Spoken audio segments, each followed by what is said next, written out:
English fluent ആയി സംസാരിക്കാൻ നിങ്ങളെ സഹായിക്കുന്ന നമ്മുടെ പുതിയ സീരീസിലെ ഡേ 4 ആണെന്ന്.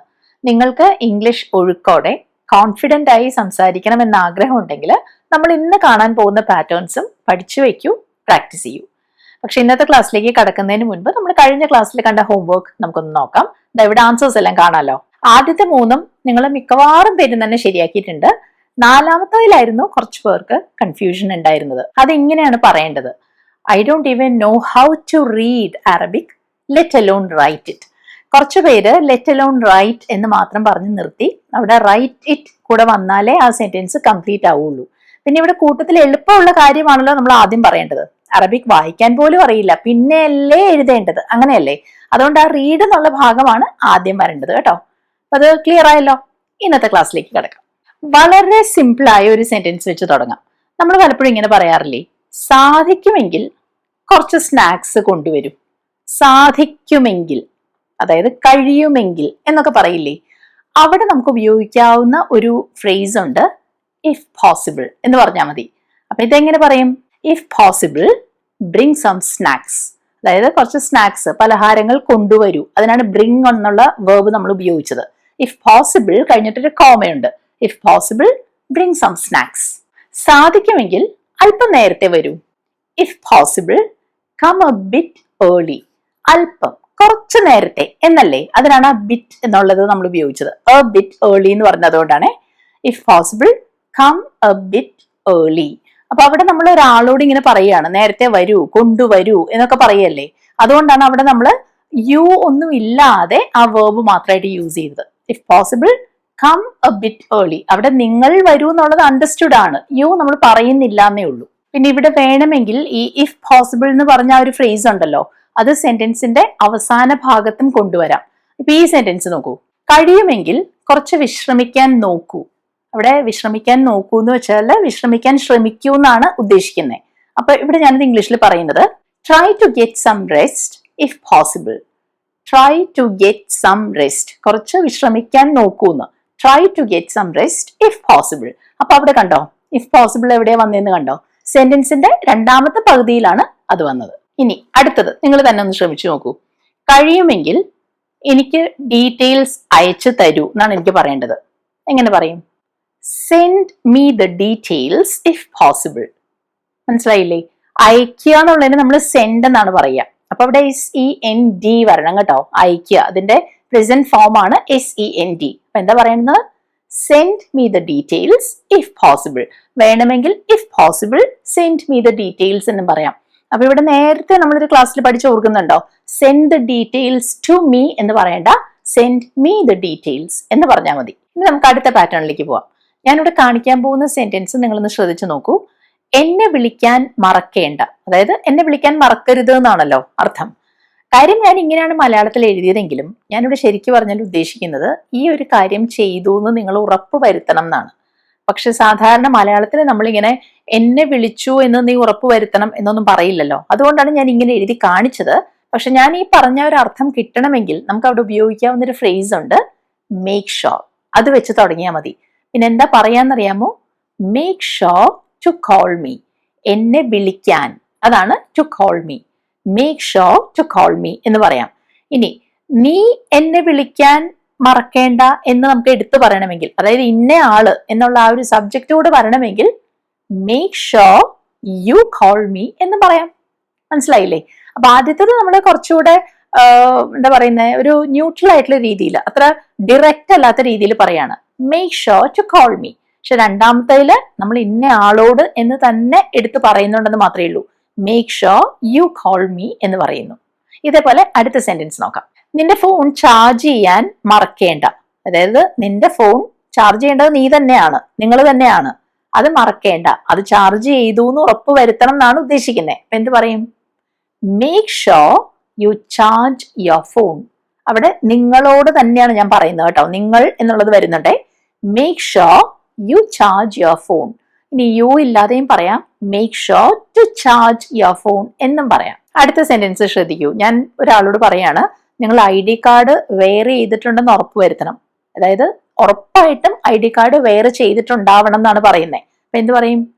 Make sure you wear your ID card.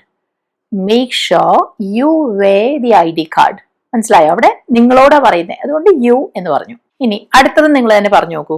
നമ്മൾ ഒരു പ്രോജക്റ്റ് ഒക്കെ എന്തെങ്കിലും ചെയ്ത് കഴിഞ്ഞിട്ട് ആ വർക്ക് ചെയ്യുന്നവരോട് നമ്മൾ ചിലപ്പോൾ പറയുമല്ലോ, അത് ആ ഫയല് സേവ് ചെയ്തു എന്ന് ഉറപ്പാക്കണേ, സേവ് ചെയ്യണേ, മറന്നു പോകരുത്. ഇവിടെ എന്ത് പറയും? Make sure you save the file. Make sure you save the file. ഇവിടെയും യു വന്നിട്ടുണ്ട്, കാരണം നിങ്ങളോട് ഞാൻ പറയാണ്. Make sure you save the file. ഇനി ചില കാര്യങ്ങൾ ചെയ്തില്ല എന്ന് ഉറപ്പാക്കിയേക്കണേ എന്ന് പറയുമല്ലോ, അപ്പൊ അവിടെ ചെയ്യരുത് ഒരു കാര്യം എന്നാണ് പറയുന്നത്, അത് ഉറപ്പാക്കണം എന്നാണ് നമ്മൾ പറയുന്നത്. നെഗറ്റീവായിട്ടാണ് ആ ഒരു ഭാഗം വരിക. ഇപ്പൊ ഞാൻ പറയാണ് മലയാളത്തില്, ലൈറ്റ്സ് ഓൺ ആയി കിടക്കുന്നില്ല എന്ന് ഉറപ്പ് വരുത്തണേ. അവിടെ എന്ത് പറയും? Make sure you don't leave the lights on. Make sure you don't leave the lights on. അപ്പൊ അതങ്ങനെ ഇട്ടേച്ച് പോരരുത്, ലൈറ്റ് അങ്ങനെ ഇട്ടിട്ട് പോരരുത് എന്നല്ലേ പറയുന്നേ. അതുകൊണ്ടാണ് യു ഡോണ്ട് ലീവ് എന്ന് പറയുന്നത്. അവിടെ നെഗറ്റീവ് ആക്കി, you don't leave the lights on. ഇനി ഈ സെന്റൻസ് നോക്കിയേ, താക്കോൽ മറക്കാതെ എടുക്കണേ. അതായത് ഉദ്ദേശിക്കുന്നത് താക്കോൽ മറന്നില്ല എന്ന് ഉറപ്പ് വരുത്തണേ എന്നാണ്. അപ്പൊ താക്കോൽ മറക്കരുത് എന്നാണ് പറയുന്നത് അല്ലെ, അത് ഉറപ്പാക്കണം. എങ്ങനെ പറയും? Make sure you don't forget your keys. Make sure you don't forget your keys. കണ്ടോ? യു ഡോണ്ട് ഫൊർഗെറ്റ്, ഡോണ്ട് കഴിഞ്ഞിട്ട് മറക്കരുത് എന്നല്ലേ പറഞ്ഞേ, അതുകൊണ്ടാണ് ഡോണ്ട് ഫൊർഗെറ്റ് വന്നത്. Make sure you don't forget your keys. ഇനി ചെയ്യരുത് എന്ന് പറയുന്ന വേറൊരു കാര്യം, ആരോടും പറയരുതെന്ന് ഓർക്കണം. അതായത് ആരോടും പറയുന്നില്ല എന്നുള്ളൊരു കാര്യം ഓർത്തേക്കണം, അത് ഉറപ്പ് വരുത്തണം എന്നാണ് പറയുന്നത്. Make sure you don't tell anyone. ആരോട് പറയരുതല്ലോ, make sure you don't tell anyone. ഇനി ഒരു സിമ്പിൾ സെന്റൻസ്, ചായ മറിയാതെ ശ്രദ്ധിക്കണം, മറിയാതെ നോക്കണം എന്നാണ് പറയുന്നത്. അതായത് ചായ എടുത്തുകൊണ്ട് വരുമ്പോൾ അത് മറിയുന്നില്ല എന്ന് ഉറപ്പ് വരുത്തണം. എങ്ങനെ പറയും? Make sure you don't spill the tea. എന്തെങ്കിലും ഒരു സാധനം തട്ടി തൂവി പോവുക, മറിയുക, അതിന് നമ്മൾ സ്പിൽ എന്ന് പറയും. ഇതുപോലെ ലിക്വിഡ്സ് ഒക്കെ. അപ്പൊ ഇവിടെ എന്ത് പറയും? Make sure you don't spill the tea. എന്നാൽ നമുക്കിനി അടുത്ത പാറ്റേൺ നോക്കാം. നമ്മൾ പലപ്പോഴും ഇങ്ങനെ മലയാളത്തിൽ പറയാറില്ലേ, ജോലിയുടെ കാര്യം വരുമ്പോൾ അയാൾ ഒരു ഉഴപ്പനാണ്, അല്ലെങ്കിൽ പാചകത്തിന്റെ കാര്യത്തില് അവൾ ഒരു മിടുക്കിയാണ്, അങ്ങനെയൊക്കെ നമ്മൾ പറയില്ലേ. അപ്പോ അതിന്റെ കാര്യം വരുമ്പോ, അല്ലെങ്കിൽ ആ കാര്യത്തിൽ എന്നൊക്കെയുള്ള ഒരു അർത്ഥം കിട്ടാൻ നമുക്ക് ഇംഗ്ലീഷിൽ ഉപയോഗിക്കാവുന്ന ഫ്രേസ് ആണ് when it comes to. when it comes to എന്നാണ് പറയുന്നത്. അപ്പൊ അതെങ്ങനെയാണ് ഉപയോഗിക്കുന്നത് നമുക്ക് നോക്കാം. മലയാളത്തിൽ ഞാൻ പറയുന്ന സെന്റൻസ് നോക്കൂ. ബേക്കിങ്ങിന്റെ കാര്യത്തില് ജീന ഒരു എക്സ്പേർട്ട് ആണ്. ബേക്കിങ്ങിന്റെ കാര്യത്തിൽ when it comes to baking, Jeena is an expert. മനസ്സിലായോ? when it comes to baking, Jeena is an expert. മലയാളത്തിൽ നമ്മൾ ജീന ഒരു എക്സ്പേർട്ട് ആണെന്ന് പറയുന്നില്ല, പക്ഷെ ഇംഗ്ലീഷിൽ ആൻ എക്സ്പേർട്ട് എന്നുള്ളത് പറയണം കേട്ടോ. അതാണ് ഇങ്ങനെ വന്നത്. അടുത്തത് നോക്കൂ. പരീക്ഷയുടെ കാര്യം വരുമ്പോ ഞാൻ നെർവസ് ആവും. അതായത് നമ്മൾ ആകെ ടെൻസ്ഡ് ആവും, ടെൻഷൻ പിടിക്കുന്ന പറയുന്നേ. പരീക്ഷയുടെ കാര്യം വരുമ്പോൾ when it comes to exams, I get nervous. when it comes to exams, I get nervous. ഇനി ഇത് നിങ്ങളൊന്ന് ശ്രമിച്ചു നോക്കൂ. പണത്തിന്റെ കാര്യത്തില് അയാൾക്ക് നല്ല ശ്രദ്ധയാണ്. when it comes to money, he is very careful. when it comes to money, പണത്തിന്റെ കാര്യം വരുമ്പോ when it comes to money, he is very careful. അപ്പൊ ഇതോ, ഭക്ഷണത്തിന്റെ കാര്യത്തില് ഞാൻ കണിശക്കാരിയല്ല. അതായത് എനിക്ക് അങ്ങനെ നിർബന്ധങ്ങൾ, ഇങ്ങനെ വേണം അങ്ങനെ വേണം എന്നൊക്കെയുള്ള നിർബന്ധങ്ങളൊന്നും ഇല്ല എന്ന്. ഇങ്ങനെ പറയാ, when it comes to food, I am not picky. എനിക്ക് അങ്ങനെ കൃത്യമായിട്ട് ഇത് തന്നെ വേണം എന്നുള്ള ആവശ്യങ്ങളൊന്നുമില്ല. I am not picky എന്ന് പറഞ്ഞാൽ മതി. when it comes to food, I am not picky. കുട്ടികളുടെ കാര്യം വരുമ്പോൾ അവൾക്ക് നല്ല ക്ഷമയാണ്. അതായത് കുട്ടികളുടെ കാര്യത്തിൽ അവൾക്ക് നല്ല ക്ഷമയാണെന്നല്ലേ ഇങ്ങനെ പറയും. when it comes to children, she is so patient. when it comes to children, she is so patient. ക്ഷമയുണ്ട് എന്നാണ് ഉദ്ദേശിക്കുന്നത്. മനസ്സിലായല്ലോ എങ്ങനെയാണ് ആ ഫ്രേസ് വെച്ച് നമ്മൾ തുടങ്ങുന്നതെന്ന്? when it comes to കഴിഞ്ഞിട്ട് ആ ഒരു കാര്യം പറഞ്ഞാൽ മതി. when it comes to children, when it comes to money, when it comes to food, അങ്ങനെ പറഞ്ഞാൽ മതി. ഇനി നമ്മൾ കാണാൻ പോകുന്നത് ഇന്നത്തെ 4ാമത്തെ പാറ്റേൺ ആണ്. ചില കാര്യങ്ങൾ നമ്മളിങ്ങനെ പറയില്ലേ, എനിക്ക് ഇങ്ങനെ ഒരു കാര്യം ചെയ്യേണ്ടതുണ്ട്. ഉദാഹരണത്തിന് ഞാൻ പറയാണ്, എനിക്ക് അയാളെ 5 മണിക്ക് കാണേണ്ടതുണ്ട് എന്ന്, മീറ്റ് ചെയ്യേണ്ടതുണ്ട് എന്ന്. അപ്പൊ ഇങ്ങനെ പറയുന്നുണ്ടെങ്കിലും ഇവിടെ നമ്മൾ ഉദ്ദേശിക്കുന്നത് ഇങ്ങനൊരു കാര്യം എനിക്ക് ചെയ്തേ പറ്റൂ, ചെയ്തേ തീരൂ എന്നൊന്നുമല്ല. ഇങ്ങനെ ഒരു കാര്യം ചെയ്യാനാണ് നമ്മൾ കരുതിയിരിക്കുന്നത്, അങ്ങനെ ചെയ്യണം എന്നാണ് നമ്മൾ പ്രതീക്ഷിക്കുന്നത് എന്നൊക്കെയാണ് ഉദ്ദേശിക്കുന്നത്. നമ്മുടെ പ്ലാൻ അതാണെന്ന്. ആ ഒരു അർത്ഥം കിട്ടാൻ നമുക്ക് ഇംഗ്ലീഷിൽ ഉപയോഗിക്കാവുന്ന ഫ്രേസ് ആണ് സപ്പോസ് ടു എന്നുള്ളത്. അപ്പൊ ഇവിടെ ഇത് എങ്ങനെ പറയുന്നറിയാമോ?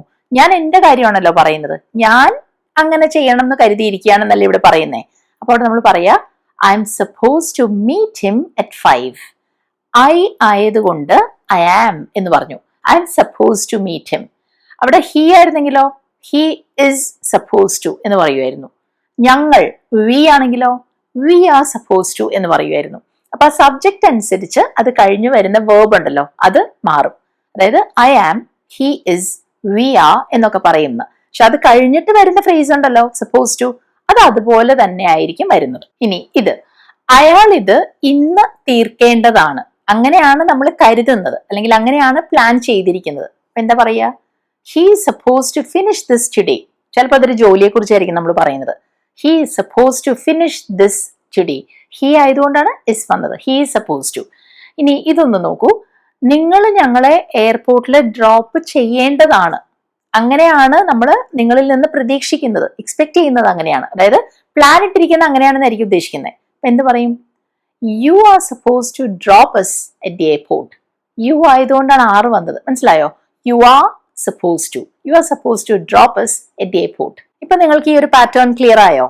എങ്കിൽ അടുത്ത സെന്റൻസ് നിങ്ങളൊന്ന് ട്രൈ ചെയ്ത് നോക്കൂ. അവരത് തിങ്കളാഴ്ചയോടെ ഡെലിവർ ചെയ്യേണ്ടതാണ്. തിങ്കളാഴ്ചയോടെ നമുക്ക് എത്തിക്കേണ്ടതാണെന്ന്. അപ്പൊ അതെങ്ങനെ പറയും? അവരെന്നാണ് പറഞ്ഞത്, ദേ വെച്ച് തുടങ്ങണം, അപ്പോ ആർ വരണം അല്ലെ? അപ്പൊ എന്ത് പറയും? They are suppose to deliver it by Monday. തിങ്കളാഴ്ചയോടെ, അതിനാണ് നമ്മൾ ബൈ മൺഡേ എന്ന് പറയുന്നത് കേട്ടോ. ദേ വന്നതുകൊണ്ട് ആറ് കൂടെ വന്നു. They are suppose to deliver it by Monday. പക്ഷെ ഇവിടെ ഒരു കാര്യം ശ്രദ്ധിക്കണം കേട്ടോ. നമ്മൾ ഇതുവരെ കണ്ടതെല്ലാം ഈ സപ്പോസ് ടു എന്നുള്ളത് പ്രസന്റ് ടെൻസിൽ വരുന്ന പോലെയാണ്. I am suppose to, he is suppose to എന്നൊക്കെയല്ലേ പറഞ്ഞത്. പക്ഷെ അങ്ങനെ പ്രസന്റ് ടെൻസ് തന്നെ വരണം എന്നില്ല, പാസ്റ്റ് ടെൻസിലും വരാം. അത് കാണിക്കാൻ ഞാൻ ഇവിടെ ഒരു പെയർ ഓഫ് സെന്റൻസസ് ഇവിടെ നിങ്ങൾക്ക് കാണിച്ചു തരാണ്. ആദ്യത്തെ സെന്റൻസ് നോക്കൂ.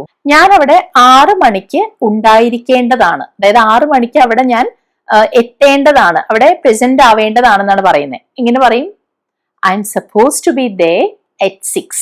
6 മണിക്ക് at 6. I'm suppose to be there at 6. പക്ഷേ ഞാൻ അവിടെ 6 മണിക്ക് ഉണ്ടാവേണ്ടതായിരുന്നു എന്നാണെങ്കിലോ I was suppose to be there at 6 എന്ന് പറയും. അവിടെ പാസ്റ്റ് ടെൻസ് വന്നതുകൊണ്ട് ഐ വാസ് സപ്പോസ് ടു വന്നു. മനസ്സിലായോ? പ്രസന്റ് ടെൻസ് വന്നപ്പോൾ ഐ ആം, പാസ്റ്റ് ടെൻസ് വന്നപ്പോൾ ഐ വാസ്. ആ ഒരു വ്യത്യാസം മനസ്സിലാക്കണം. ഞാൻ കുറച്ചുകൂടി എക്സാമ്പിൾസ് തരാം. അയാള് കീസ് കൊണ്ടുവരേണ്ടതായിരുന്നു, താക്കോലുകൾ കൊണ്ടുവരേണ്ടതായിരുന്നു. He was suppose to bring the keys. He was suppose to. Past tense ആയതുകൊണ്ട് വാസ് വന്നു. ഹി സിംഗുലർ ആണല്ലോ, ഒരാളല്ലേ ഉള്ളൂ, അപ്പൊ was. He was suppose to bring the keys. അപ്പൊ ഇവിടെ അവര് എന്നായിരുന്നെങ്കിലോ ദേ വരുമ്പോ അതിന്റെ പാസ്റ്റ് ടെൻസ് ആവുമ്പോ ദേ വർ എന്ന് പറയുമായിരുന്നു. They were suppose to bring the keys എന്ന് വരും. മനസ്സിലായില്ല എങ്ങനെയാണ് പാസ്റ്റ് ടെൻസിൽ അത് ഉപയോഗിക്കുന്നതെന്ന്? ഇനി നമുക്ക് അടുത്ത പാറ്റേണിലേക്ക് പോവാം. മലയാളത്തിലെ സെന്റൻസ് ഇതാണ്. നീ വരുന്നുണ്ടെങ്കിൽ എന്നെ അറിയിക്കണേ എന്നാണ് പറയുന്നത്. അപ്പൊ എന്നെ അറിയിക്കണേ, എന്നെ അറിയിക്കൂ എന്നുള്ളത് നമ്മൾ എങ്ങനെയാണ് സാധാരണ, അതായത് വളരെ ഇൻഫോർമൽ ആയ രീതിയിൽ പറയുന്നത്. ഇൻഫോർമൽ എന്ന് വെച്ചാൽ നിങ്ങൾക്ക് മനസ്സിലായോ? വളരെ കാഷ്വൽ ആയിട്ട് നമുക്ക് പരിചയമുള്ള ആളുകളോടൊക്കെ നമ്മൾ സംസാരിക്കുമല്ലോ. ഫോർമൽ അല്ലാത്ത സിറ്റുവേഷൻസിൽ നമ്മളിത് എങ്ങനെ പറയും എന്നറിയാമോ? ലെറ്റ് മീ നോ എന്ന് പറഞ്ഞാൽ മതി. അതായത് എന്നെ ഈ ഒരു കാര്യം അറിയിക്കണം എന്ന്. അവിടെ പ്ലീസ് ഇൻഫോം മീ എന്ന് പറയണം എന്നില്ല, അതിന് പകരമാണ് ലെറ്റ് മീ നോ എന്ന് പറയുന്നത്. പ്ലീസ് ഇൻഫോം മീ എന്നൊക്കെ പറയുന്നത് വളരെ ഫോർമൽ ആയിട്ടുള്ള ഒരു രീതിയാണ്. കൈൻഡ്ലി ഇൻഫോം മീ എന്ന് പറയാം. അതിന് പകരം ഇവിടെ ഒട്ടും ഫോർമൽ അല്ലാതെ നമുക്ക് പറയാവുന്ന ഫ്രേസ് ആണ് ലെറ്റ് മീ നോ. അപ്പൊ ഇത് വെച്ച് തുടങ്ങുന്ന സെന്റൻസസ് ആണ് കാണുന്നത്. അപ്പൊ ഇത് നമ്മൾ എങ്ങനെ പറയും? നീ വരുന്നുണ്ടെങ്കിൽ അത് എന്നോട് പറയണേ, എന്നെ അറിയിക്കണേ എന്നല്ലേ പറഞ്ഞത്. അവിടെ പറയാവുന്നത് let me know if you are coming. നീ വരുന്നുണ്ടെങ്കിൽ, if you are coming. Let me know if you are coming. അടുത്ത നോക്കൂ. നിനക്ക് എന്തെങ്കിലും സഹായം വേണമെങ്കിൽ എന്നെ അറിയിക്കൂ. അപ്പൊ എന്നെ അറിയിക്കൂ എങ്ങനെ പറയുന്നേ? Let me know. എന്ത്? നിനക്ക് എന്തെങ്കിലും സഹായം വേണമെങ്കിൽ. Let me know if you need any help. എന്തെങ്കിലും സഹായം, അതിനാണ് എനി ഹെൽപ്പ് എന്ന് പറഞ്ഞത്. Let me know if you need any help. നിങ്ങൾ റെഡി ആകുമ്പോൾ എന്നെ അറിയിക്കൂ. നിങ്ങൾ തയ്യാറാകുമ്പോൾ എന്നെ അറിയിക്കൂ. Let me know when you are ready. തയ്യാറാകുമ്പോൾ, അതാണ് when you are ready. Let me know when you are ready. അടുത്തത് നോക്കിയേ, നിനക്ക് എന്ത് തോന്നുന്നു എന്ന് എന്നെ അറിയിക്കണേ, അല്ലെങ്കിൽ എന്നെ അറിയിക്കൂ. അപ്പൊ ഇവിടെ നിനക്ക് എന്ത് തോന്നുന്നു എന്ന് വെച്ചാൽ ഉദ്ദേശിക്കുന്നത് എന്താ? നിന്റെ അഭിപ്രായം എന്താണ് എന്നെ അറിയിക്കണം എന്ന്, അല്ലെ? അപ്പൊ ഇവിടെ നമുക്ക് പറയാവുന്നത് എന്താണ്? Let me no what you think. Let me no what you think. അതായത് നീ എന്ത് ചിന്തിക്കുന്നു, അതായത് നിന്റെ അഭിപ്രായം എന്താണ്, ഒരു കാര്യത്തെക്കുറിച്ച് നീ എന്ത് കരുതുന്നു എന്നെ അറിയിക്കാൻ. Let me no what you think. ഇതുവരെ നമ്മൾ ഈ കണ്ട 4 സെന്റൻസസിലും ലെറ്റ് മീ നോ എന്ന് പറഞ്ഞല്ലേ തുടങ്ങിയത്. എന്നെ അറിയിക്കൂ, എന്നെ അറിയിക്കണേ എന്നൊക്കെയല്ലേ പറഞ്ഞത്. അതിന് പകരം ഞങ്ങളെ എന്നാണെങ്കിൽ നമ്മൾ എന്ത് പറയുമായിരുന്നു? ഈ സെന്റൻസ് നോക്കൂ. നിങ്ങൾക്ക് എന്തെങ്കിലും ചോദിക്കാനുണ്ടെങ്കിൽ ഞങ്ങളെ അറിയിക്കൂ. അതായത് നിങ്ങൾക്ക് എന്തെങ്കിലും ചോദ്യങ്ങൾ ഉണ്ടെങ്കിൽ ഞങ്ങളെ അറിയിക്കൂ എന്നാണ് ഉദ്ദേശിക്കുന്നത്. അപ്പൊ അവിടെ എന്ത് പറയും? Let us know if you have any questions.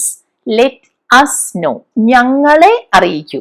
Let us know if you have any questions. പക്ഷെ ഇവിടെ ഒരു കാര്യം ശ്രദ്ധിക്കണം. നമ്മൾ പലപ്പോഴും ലെറ്റ്സ് എന്ന് ചുരുക്കി എഴുതാറുണ്ടല്ലോ. നമുക്ക് പോവാം, ലെറ്റ്സ് ഗോ എന്ന് പറയില്ലേ? അതുപോലെ ഇവിടെ ലെറ്റ്സ് നോ എന്ന് പറയരുത്. കാരണം ഈ ലെറ്റ്സ് ഗോ എന്ന് പറയുന്നിടത്ത് നമ്മളൊരു സജസ്റ്റൻ പോലെ ഒരാളോട് പറയാണ്, നമുക്ക് പോയാലോ, നമുക്ക് പോകാം എന്നൊക്കെ. പക്ഷെ ഇവിടെ അങ്ങനെയല്ല. എന്നെ അറിയിക്കൂ എന്ന അർത്ഥത്തിൽ, അല്ലെങ്കിൽ ഞങ്ങളെ അറിയിക്കൂ എന്ന അർത്ഥത്തിലാണ് ഈ ലെറ്റ് us know പറയുന്നത്. അവിടെ ലെറ്റ്സ് നോ എന്ന് നമ്മൾ പറയരുത്. നിങ്ങൾക്ക് വ്യത്യാസം മനസ്സിലായോ? ഈ അർത്ഥത്തിൽ പറയുമ്പോൾ ലെറ്റ് us എന്ന് തന്നെ എഴുതണം എന്നാണ് ഞാൻ ഉദ്ദേശിച്ചത്. ഒരെണ്ണം കൂടെ പറയാം. എന്തെങ്കിലും പ്രശ്നമുണ്ടെങ്കിൽ ഞങ്ങളെ അറിയിക്കൂ. Let us know if there is a problem, അല്ലെങ്കിൽ if there is any problem. Let us know. കണ്ടല്ലോ, ലെറ്റ്സ് എന്ന് പറയരുത് കേട്ടോ. Let us know if there is a problem. ഇനി നമ്മൾ കാണാൻ പോകുന്ന പാറ്റേണിൽ ഒരു വാക്ക് നമ്മൾ എങ്ങനെയാണ് ശരിയായിട്ട് ഉപയോഗിക്കുന്നതെന്നാണ് നമ്മൾ പഠിക്കാൻ പോകുന്നത് കേട്ടോ. വാക്ക് ഡിസ്പൈറ്റ് എന്നതാണ്. അപ്പൊ അതിന്റെ അർത്ഥം എന്താണ് എന്നൊക്കെ ഉള്ളത് നിങ്ങൾക്ക് മനസ്സിലാവാൻ ഞാൻ ആദ്യം എക്സാമ്പിൾ കാണിക്കാം. മലയാളത്തിൽ ഞാൻ പറയാണ്, കനത്ത ട്രാഫിക് ഉണ്ടായിട്ടും ഞാൻ സമയത്തെത്തി. അപ്പോൾ നമ്മൾ സമയത്ത് ഒരു സ്ഥലത്ത് എത്തി എന്നാ പറയുന്നത്.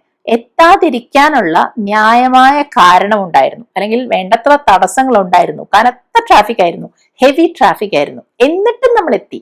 അപ്പോൾ എന്നിട്ട് പോലും എന്നൊക്കെയുള്ള ഒരു അർത്ഥം കിട്ടാനാണ് നമ്മൾ ഈ ഡിസ്പൈറ്റ് എന്നുള്ള വാക്ക് ഉപയോഗിക്കുന്നത്. അപ്പൊ ഇവിടുത്തെ എങ്ങനെയാ പറയുന്നതെന്ന് അറിയാമോ? Despite heavy traffic I reached on time. സമയത്ത് എത്തി. I reached on time. അപ്പൊ എങ്ങനെ സെന്റൻസ് തുടങ്ങിയെന്ന് കണ്ടോ? Despite heavy traffic, I reached on time. അപ്പൊ ഇവിടെ വേണമെങ്കിൽ ആ ഡിസ്പൈറ്റ് വെച്ച് തുടങ്ങുന്ന ആ ഒരു ഭാഗമുണ്ടല്ലോ, അത് സെന്റൻസിന്റെ സെക്കൻഡ് പാർട്ടിൽ വരാം. I reached on time despite heavy traffic, അങ്ങനെയും പറയാം. ഇനി അടുത്തത് നോക്കൂ. മഴയുണ്ടായിട്ടും ഞങ്ങൾ നടക്കാൻ പോയി. Despite the rain we went four a walk. അങ്ങനെ പറയാലോ. ഡിസ്പൈറ്റ് ദ റെയിൻ, മഴ ഉണ്ടായിട്ടും. Despite the rain we went four a walk, അങ്ങനെ പറയാം. ഇവിടെ വേണമെങ്കിൽ we went four a walk despite the rain എന്നും പറയാം. ആ ഒരു ഓർഡർ തെറ്റിച്ച് പറയുന്നത് നിങ്ങൾക്ക് മനസ്സിലായല്ലോ. പക്ഷെ ഇവിടെയാണ് ഒരു കാര്യം മനസ്സിലാക്കേണ്ടത്. ഈ ഡിസ്പൈറ്റ് എന്നുള്ള അതേ അർത്ഥത്തിൽ നമുക്ക് ഉപയോഗിക്കാവുന്ന വേറൊരു ഫ്രേസ് ഉണ്ട്, ഇൻസ്പൈറ്റ് ഓഫ്. എന്തുകൊണ്ടാണ് ഞാൻ ഇൻസ്പൈറ്റ് ഓഫിന്റെ ഫ്രേസ് എന്ന് പറഞ്ഞത്? അവിടെ 3 വാക്കുകളുണ്ട്. ഇൻസ്പൈറ്റ് ഓഫ്, അപ്പൊ അതൊരു ഫ്രേസ് ആണ്, അതൊരു വാക്കല്ല, ഒരു വേർഡ് അല്ല, അല്ലെ? ഡിസ്പൈറ്റ് ഒരു സിംഗിൾ വേർഡ് ആണ്. ഇൻസ്പൈറ്റ് ഓഫ് എന്ന് പറയുന്നത് ഒരു ഗ്രൂപ്പ് ഓഫ് വേർഡ്സ് ആണ്, അതൊരു ഫ്രേസ് ആണ്. പക്ഷെ രണ്ടിനും ഒരേ അർത്ഥമാണ്. മനസ്സിലായോ? അപ്പൊ ഇവിടെ നമുക്കിത് എങ്ങനെ പറയാം? In spite of the rain we went four a walk എന്ന് പറയാം. In spite of the rain. അവിടെ ഇൻസ്പൈറ്റ് കഴിഞ്ഞാൽ ഓഫ് ഉണ്ട്, ഡിസ്പൈറ്റിന്റെ കൂടെ വേറെ ഒന്നുമില്ല, ഓഫ് ഒന്നുമില്ല. അതൊരൊറ്റ വാക്കാണെന്നുള്ളൊരു വ്യത്യാസം മാത്രമേ ഉള്ളൂ. അടുത്തത് നോക്കൂ. നല്ല ശബ്ദമുണ്ടായിട്ടും, അതായത് നല്ല ബഹളം ഉണ്ടായിട്ടും അവള് നന്നായി ഉറങ്ങി എന്നാ പറയുന്നത്. ഇവിടെ നല്ല ബഹളം എന്ന് വെച്ചാൽ ഉദ്ദേശിക്കുന്നത് ഭയങ്കരമായ, നമുക്ക് ബുദ്ധിമുട്ടുണ്ടാക്കുന്ന തരത്തിൽ ബഹളം ഉണ്ടായിട്ടും, ആ അർത്ഥത്തിലാണേ. അപ്പൊ ഇവിടെ എങ്ങനെ പറയും? Despite the loud noise she slept soundly. നല്ല ഡീപ്പായിട്ട്, നല്ല സുഖമായിട്ട് ഉറങ്ങി എന്നാ പറയുന്നത്. ഷീ സ്ലെപ്റ്റ് സൗണ്ട്ലി, അല്ലെങ്കിൽ ഷീ സ്ലെപ്റ്റ് വെൽ എന്നും പറയായിരുന്നു. മനസ്സിലായല്ലോ? അപ്പൊ ഇവിടെ ഡിസ്പൈറ്റിന് പകരം ഇൻസ്പൈറ്റ് ഓഫ് വെച്ച് നിങ്ങളൊന്ന് പറഞ്ഞു നോക്കൂ. In spite of the loud noise she slept well, അല്ലെങ്കിൽ ഷീ സ്ലെപ്റ്റ് സൗണ്ട്ലി എന്ന് പറയാം. അപ്പൊ ഡിസ്പൈറ്റും ഇൻസ്പൈറ്റ് ഓഫും തമ്മിലുള്ള വ്യത്യാസം മനസ്സിലായല്ലോ? ഇൻസ്പൈറ്റ് ഓഫ് അത് ഒരുമിച്ച് വരണം, ഡിസ്പൈറ്റ് എന്നുള്ളത് ഒരു സിംഗിൾ വേർഡ് ആയിട്ട് നമ്മൾ യൂസ് ചെയ്യും. ഇനി ഞാൻ വളരെ തിരക്കുള്ള ഒരാളെ കുറിച്ച് പറയാട്ടോ. അതായത് വളരെ ബിസി ആയിട്ടുള്ള ഷെഡ്യൂളിലുള്ള ആളാണ്, എന്നിട്ടും അയാൾ എന്നെ സഹായിച്ചു എന്നാണ് പറയേണ്ടത്. അപ്പൊ ഇവിടെ എങ്ങനെ പറയും? ഡിസ്പൈറ്റ് വെച്ച് നിങ്ങളൊന്ന് ട്രൈ ചെയ്ത് നോക്കൂ. Despite his busy schedule, he helped me. Despite his busy schedule, he helped me. In spite of വെച്ചിട്ടാണെങ്കിൽ എങ്ങനെ പറയും? In spite of his busy schedule, he helped me. അപ്പോൾ ഡിസ്പൈറ്റ് മാറ്റി ഇൻ സ്പൈറ്റ് ഓഫ് കൊണ്ടുവന്നു. അത്രയേ ഉള്ളൂ വ്യത്യാസം. അങ്ങനെ നമ്മൾ ഇന്നത്തെ പാറ്റേൺസ് എല്ലാം കണ്ടു കഴിഞ്ഞു. അതിനെ ബേസ് ചെയ്ത് ഞാനിവിടെ 4 ക്വസ്റ്റ്യൻസ് ചോദിക്കുകയാണ്. ശ്രദ്ധിച്ച് വായിച്ച് മനസ്സിലാക്കിയിട്ട് വേണം ആൻസർ ചെയ്യാൻ കേട്ടോ. ആദ്യത്തെ നോക്കൂ. നിങ്ങൾ ബുക്സ് കൊണ്ടുവരേണ്ടതായിരുന്നു. നിങ്ങൾ അങ്ങനെ കൊണ്ടുവരും എന്നാണ് നമ്മൾ കരുതിയിരുന്നത്. അതാണ് ഉദ്ദേശിക്കുന്നത്. നിങ്ങൾ ബുക്സ് കൊണ്ടുവരേണ്ടതായിരുന്നു. എങ്ങനെയാണ് പറയുക? ഇവിടെ ഉപയോഗിക്കേണ്ടത് ഏത് ഫ്രേസ് ആണെന്ന് ഓർമ്മയുണ്ടല്ലോ? സപ്പോസ് ടു ആണ് ഉപയോഗിക്കേണ്ടത്. പക്ഷെ അതിന് മുൻപ് വരുന്ന വേർബ് ഏതാണെന്ന് നിങ്ങൾ ആലോചിച്ച് നോക്കൂ. രണ്ടാമത്തത്, നീ വീട്ടിലെത്തുമ്പോ എന്നെ അറിയിക്കൂ. എങ്ങനെയാ പറയാ? നന്നായിട്ട് ആലോചിച്ച് ആൻസർ ചെയ്യണം.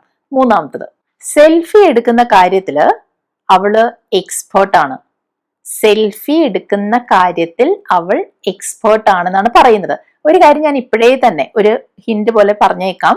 ഇവിടെ നമ്മൾ മലയാളത്തില് സെൽഫി എന്നാണ് പറയുന്നതെങ്കിലും ഇംഗ്ലീഷിൽ അത് പറയുമ്പോൾ പ്ലൂറൽ ഫോം യൂസ് ചെയ്യണം. സെൽഫീസ് എന്നുള്ളത് വരണം കേട്ടോ. അത് ഓർത്തേക്കണേ.